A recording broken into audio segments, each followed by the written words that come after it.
আজকে আমি একটি গল্প বলবো। তার নাম হলো মুড়িচোর শেয়াল ও বুড়ি। একটা বুড়ি ছিল। বুড়িটার স্বামী পুত্র বা মেয়ে ছেলে কেউ ছিলই না। সে একাই ছিল, কিন্তু তার সঙ্গে শুধু পশু পাখি ছিল। সে পশু পাখি পুষতে খুবই পছন্দ করতো। তার কাছে আবার মুরগি ছিল, কিন্তু মুরগি চুরি হয়ে যেত।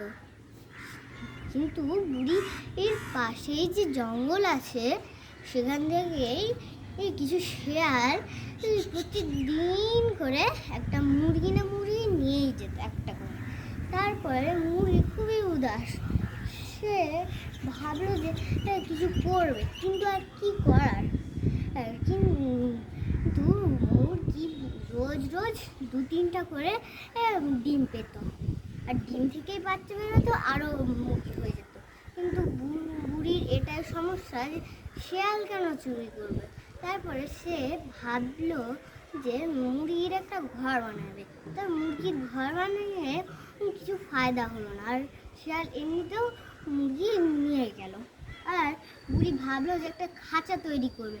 শেয়ালটা খুবই বদমাশ, তাই বলে বুড়ি সকাল সকালে একটা খাঁচা বানিয়ে রাত্রেবেলায় বসে থাকলো ও গাছের পিছনে। তারপরে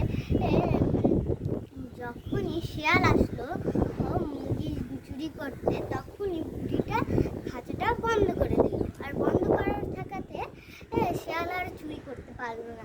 তার সঙ্গে যারা ছিল তারাও হেল্প করতে পারলো না, ভয়।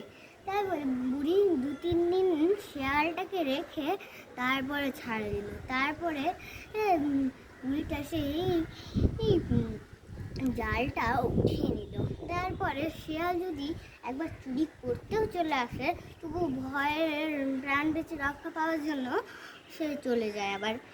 এইভাবে বুড়িরও লাভ হলো, আর বুড়ির ডিম থেকেও তার লাভ হলো। আর এই গল্পটা থেকে নীতিটা হলো, লোভ করতে গেলে বিপদ ঘটে।